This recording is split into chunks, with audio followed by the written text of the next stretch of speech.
Bienvenidos a un nuevo repaso de la guía de estudio que estamos disfrutando estos primeros 3 meses del año 2021. Es el libro de Isaías el que nos convoca y estamos disfrutando realmente de todo lo que la palabra de Dios nos está trayendo para enriquecer nuestra vida cotidiana. Este título, Noble Príncipe de Paz, es el que lleva la lección número 5, la que vamos a repasar en el día de hoy. Súmate al estudio de la Biblia, haz del culto personal lo primero en tu día cotidiano. Y de paso compartí este material para que otros también puedan acercarse a la Biblia, al estudio del libro de Isaías. Este es un programa realizado, producido por la Facultad de Teología de la Universidad Adventista del Plata. Bien, ya hicimos la presentación, así que vamos a meternos en el tema, pero antes quiero presentarle a los dos profesores, pastores que me acompañan en la jornada de hoy, en este encuentro. Pastor Jorge Yurno, pastor, bienvenido, gracias por hacerse presente en esta cita. ¿Qué tal, Sebastián? Un gusto de compartir con la audiencia este programa que esperamos sea de bendición. Y también me acompaña el pastor Carlos Cerdá. Pastor, bienvenido. Igualmente, gracias por la invitación y poder compartir con los estudiantes de la escuela sabática. Qué interesante, ¿no? Disfrutar. El libro de Isaías, lección número 5, ya hicimos la entrada en calor en las primeras lecciones, ya estamos ahí. Este título, Noble Príncipe de Paz. ¿Qué es la paz? ¿No? Porque paz, y empezamos hablando un poquito de la ausencia de paz a lo largo de la historia, de los conflictos bélicos. ¿Qué es esto de la paz, de la oscuridad? Y fíjate qué interesante, Sebastián, que si pensamos incluso en la actualidad, podemos ver, por ejemplo, allí en la época de la fines de la Primera Guerra Mundial, se pensaba que nunca más iba a haber una nueva guerra, que se había llegado a la paz por completo. Es más aún, se había decidido colocar en las Naciones Unidas el lema, que en realidad era la Sociedad de las Naciones inicialmente, el lema Paz y Seguridad, que aún está en la actualidad en las Naciones Unidas.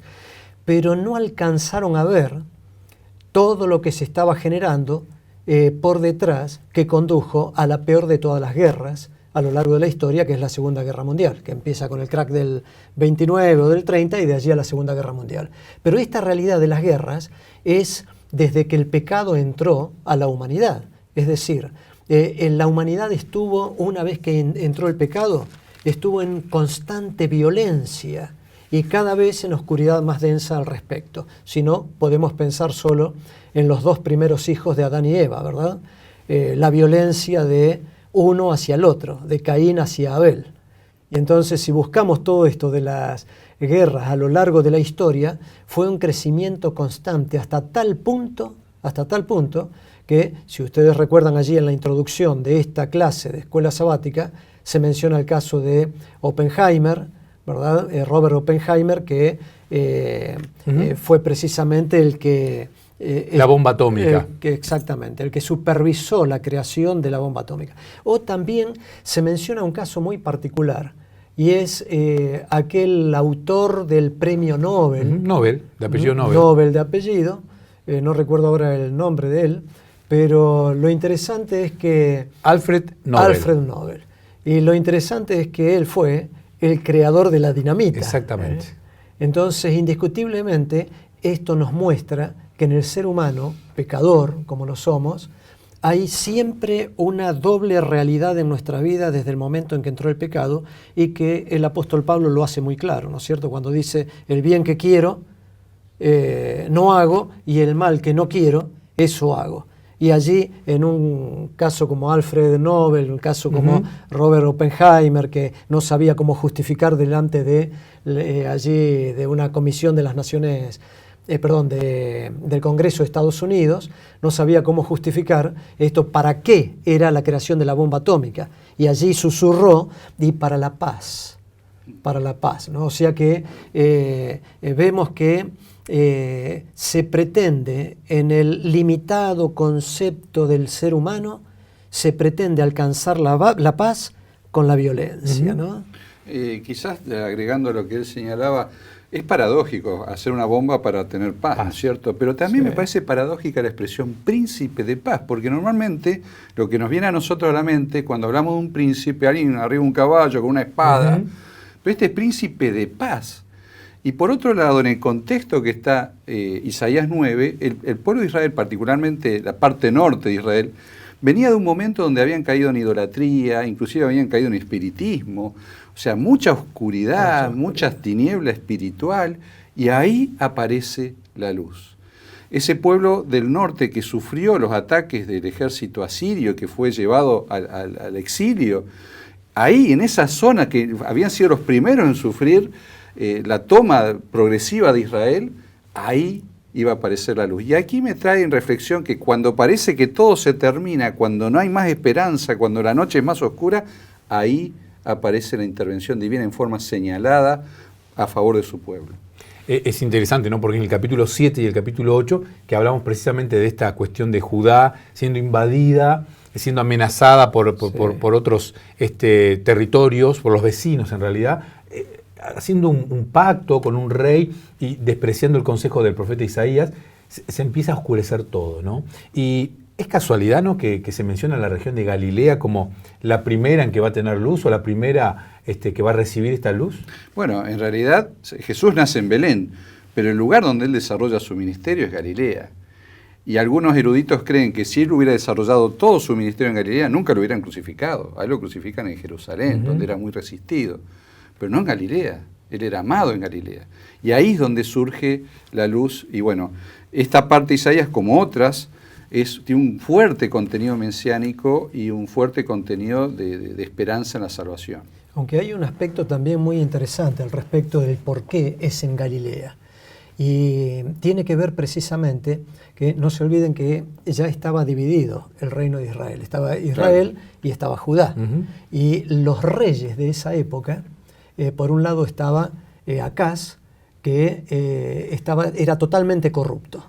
Y por otro, en Judá, ¿no es cierto? Y por otro lado Israel, estaba... en la parte norte. Claro, en el caso de Judá, claro. Acaz. Y en el caso de Peca, estaba en Israel, en la parte norte, y entonces también totalmente corrupto. Y no solo la corrupción los había llevado a desproteger de alguna manera y usar a todo lo que tiene que ver con el pueblo en sí, sino que al mismo tiempo hacer pelear al hermano con el hermano. Exactamente. Por eso lo que habías mencionado vos, de que se unió con los sirios, el otro con los asirios, ¿verdad? Y de esta forma el objetivo era constantemente batallar entre ellos. Ahora, yo quería destacar esto de Galilea. ¿Por qué Galilea? Y a mí me parece algo muy interesante, porque en Galilea se había perdido mucho lo que tenía que ver con la presencia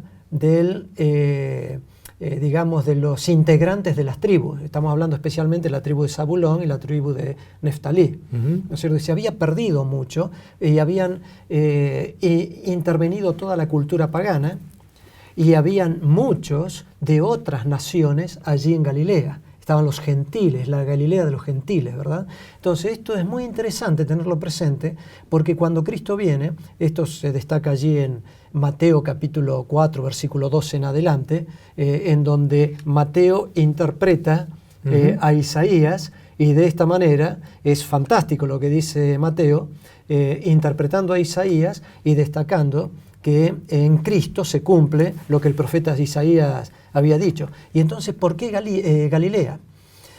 Porque Cristo está abriendo la puerta, las oportunidades a quienes de alguna manera era tipo Galilea del mundo todo. Y no exclusivamente de lo que era el pueblo de Dios como nación en aquel entonces, sino que era abierto a todo. Y lo que va a hacer Cristo cuando viene es abrir la salvación absolutamente a todos.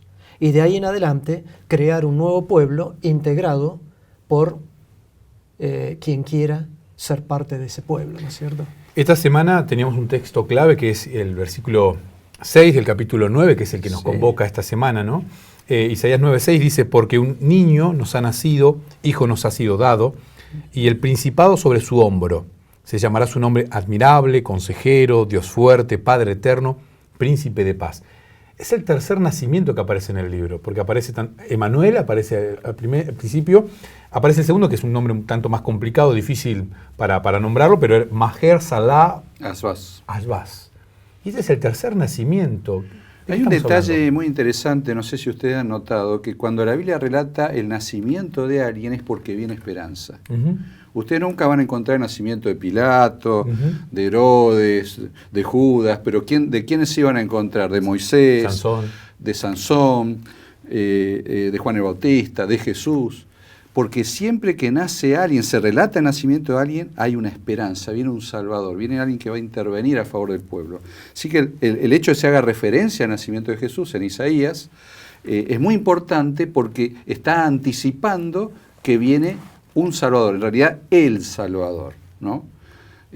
Porque obviamente supera a todos los otros y sus roles que tuvieron, pues es Salvador de la humanidad. Y hablamos de oscuridad, hablamos de una cuestión política. ¿Podemos hoy nosotros caer en el mismo error que cayó en aquel momento el pueblo de Israel, el pueblo judío, de confundir esto y de esperar que este Mesías, este Salvador, no venga a traerme luz, sino más bien a librarme políticamente? Y podría ser, yo creo que ya aprendimos esa lección.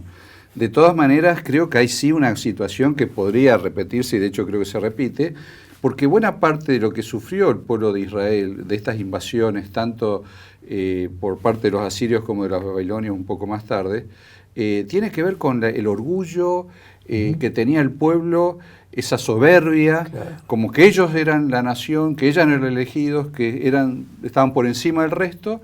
Y es interesante porque Dios usa naciones paganas, naciones pecaminosas, digamos, para castigar a su propio pueblo y en tratar de alguna manera enderezarlo, ¿no es cierto? Pero ese es un peligro que nosotros hoy en día tenemos, esto de pensar de que por nuestra fuerza, por nuestra capacidad es que logramos las cosas, olvidando que todo lo que hacemos, todo lo que tenemos y todo lo que somos es gracias a Dios. Hay una porción aquí en mi Biblia, dice la ira de Jehová contra Israel, y comienza en el versículo 8, ¿no? El Señor lanzó una palabra contra Jacob y ella ha caído en Israel, y empieza a relatar, ¿no?, tal vez malestar del propio Jehová Dios hacia su pueblo. ¿Qué es esto de la vara de la ira de Dios?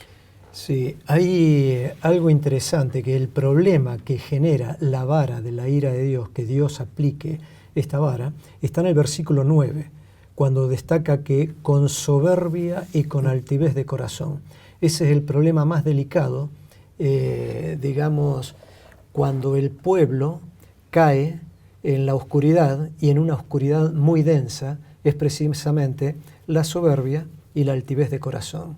Destaco esto, ¿por qué causa? Porque indiscutiblemente, si uno lee toda la Biblia, a lo largo de toda la Biblia se encuentra constantemente el tema de la soberbia versus la humildad, o la humildad versus la soberbia, tanto en el Antiguo Testamento como en el Nuevo Testamento. Si hay algo que a Dios no le agrada, es precisamente la soberbia. Y en este caso, el pueblo ¿qué es la soberbia? Es no necesito de Dios. Nosotros podemos solos. Por ejemplo, allí el versículo 10 dice, los ladrillos cayeron, pero edificaremos de cantería. Cortaron los sicomoros, pero cedros pondremos. O sea, no importa. Parecería, cuando uno lo lea ese versículo, uno diría, pero parece una actitud positiva. Bueno, de la misma manera, la cultura de la ciencia actual, especialmente de la iluminación en adelante, la idea es esa, tener una mente positiva. El ser humano alcanzó su madurez. El ser humano se puso los pantalones largos, es una expresión vulgar, pero que se suele utilizar, se puso los pantalones largos en el momento que se independiza de Dios, la lucha contra el medioevo, se independiza de Dios y ahora resulta que aprende a hacerle frente por sí mismo a solucionar las problemáticas diversas. Entonces, lo que está expresando acá en ese versículo repercute a lo largo de toda la historia y llega a la realidad de la ciencia actual. Nosotros vemos en los programas periodísticos en la actualidad muchas veces en que la soberbia esa de que si alguien se atreve, por ejemplo ahora con la pandemia, si alguien se atreve a llegar a decir, hablar acerca de que es necesario clamar a Dios, ¿no es cierto? Para que Él nos escuche. No vaya a ser cosa que es parte de la vara de Dios. Y aquí estoy respondiendo a tu pregunta. Allí, en aquel entonces, ahí en Isaías capítulo 9, 10, 11, es interesante que menciona 7 veces la expresión, la mano de Dios extendida. Pero la mano de Dios estaba extendida. 7 veces se menciona eso el profeta Isaías, entre el capítulo 9, el 10 y el 11, y creo que el 14 en la 7ª. Pero es interesante porque la mano de Dios extendida, es decir, en que querían independizarse de Él, entonces Él los dejaba. Bueno, pero acá hay un tema interesante. ¿Dios castiga al pueblo? O sea, ¿Él interviene activamente? ¿O simplemente, cuando entras en soberbia, simplemente deja que sufra las consecuencias? Ahí los dejaba. Porque, a ver, alguna vez escuché algo que me quedó grabado. La peor consecuencia del pecado es el pecado. Sí. Entonces, no es que Dios interviene necesariamente activamente. Puede hacerlo, obviamente, Él es Dios. Pero a veces sencillamente deja que sigan su curso y que sufran las consecuencias de sus propias decisiones y el uso de su propio albedrío. Jorge, Sebastián, con un objetivo. El objetivo de Dios, por eso lo de la vara de Dios, el objetivo de Dios es a ver si reflexionan. Entonces los dejaba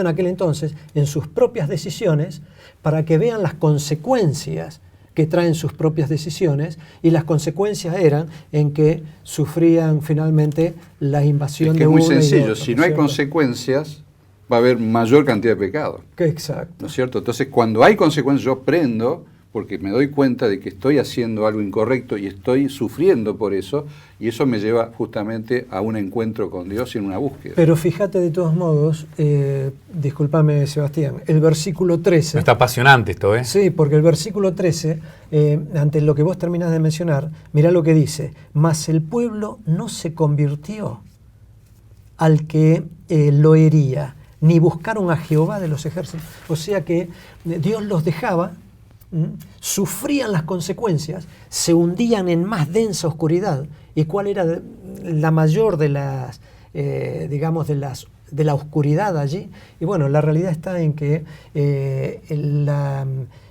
como se diría en la actualidad, un retrotraimiento a un individualismo atroz, que es lo que pasa en la actualidad. Por eso cuando estudiamos esto, lo de Isaías, eso es lo apasionante precisamente, en cómo la aplicación para el contexto que vivimos hoy. Y esas 7 veces que menciona, la mano de Dios seguía extendida, esas 7 veces, está hablando de alguna manera, uno puede alcanzar a ver así, una especie de juicio investigador y por lo tanto un tiempo de, digamos, de llamado, un tiempo de regalo que les estaba dando para que sigan siendo pueblo de Dios, así como en la actualidad tenemos un tiempo, ¿no es cierto?, de regalo, un juicio investigador, ¿verdad?, en que se está dando en la realidad, y Dios nos deja que vayamos decidiendo y espera nuestras reflexiones. Por eso habla de que va a ser un puñado, finalmente, un remanente que va a ir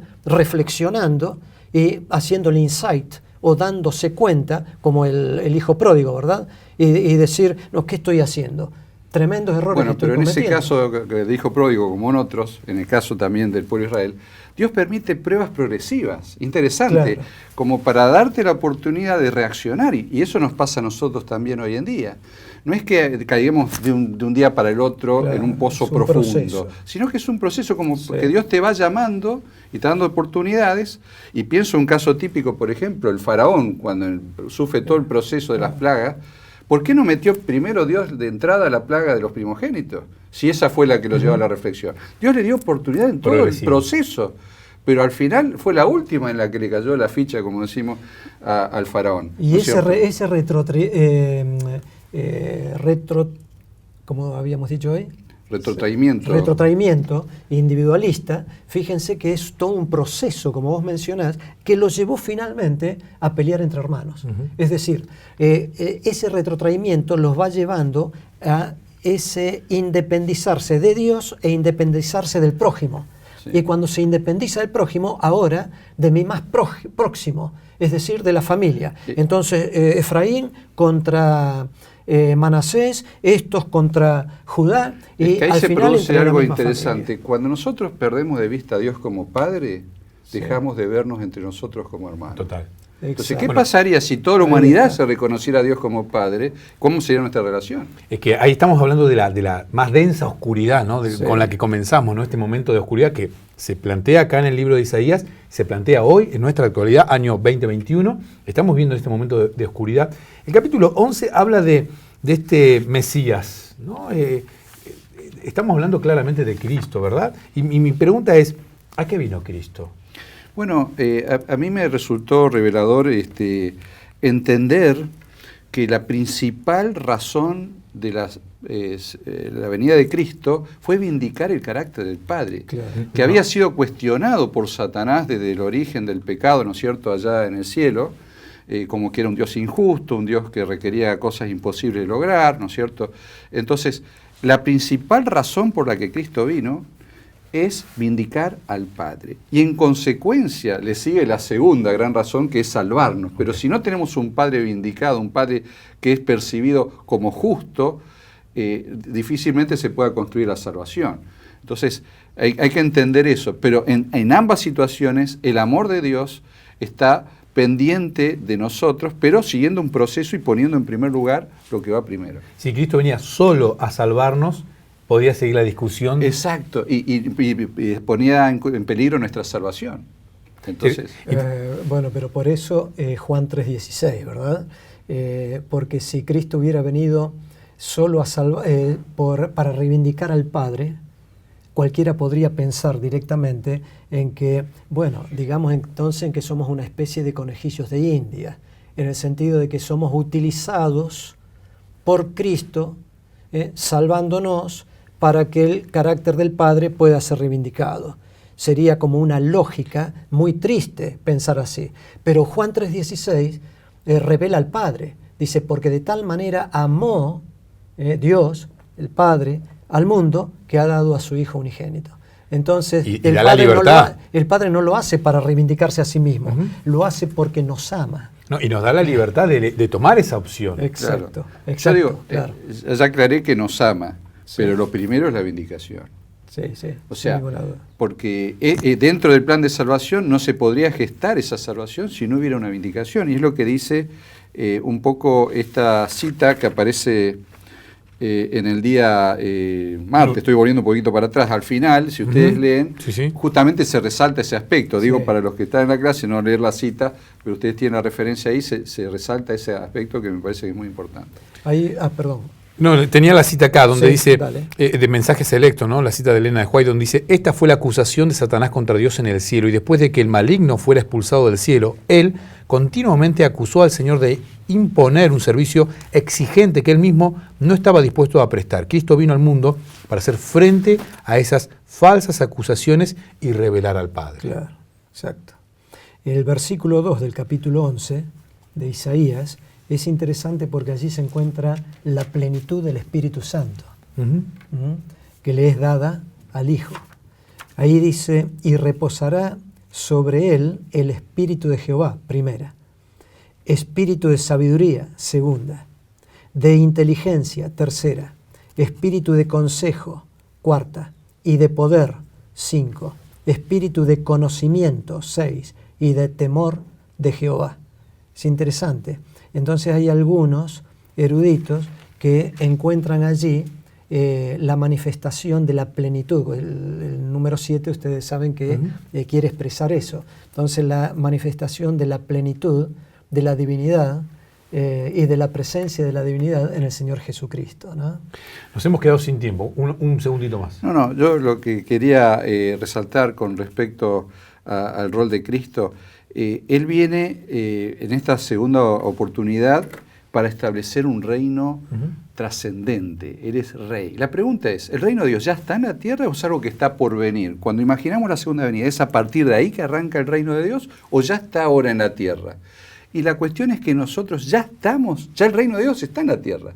El punto es que el reino de Dios hoy en día no tiene el dominio total de la tierra, lo va a tener a partir de la segunda venida. Pero a partir de ahora nosotros ya pasamos a ser súbditos del reino de Dios, aún viviendo en este mundo de pecado.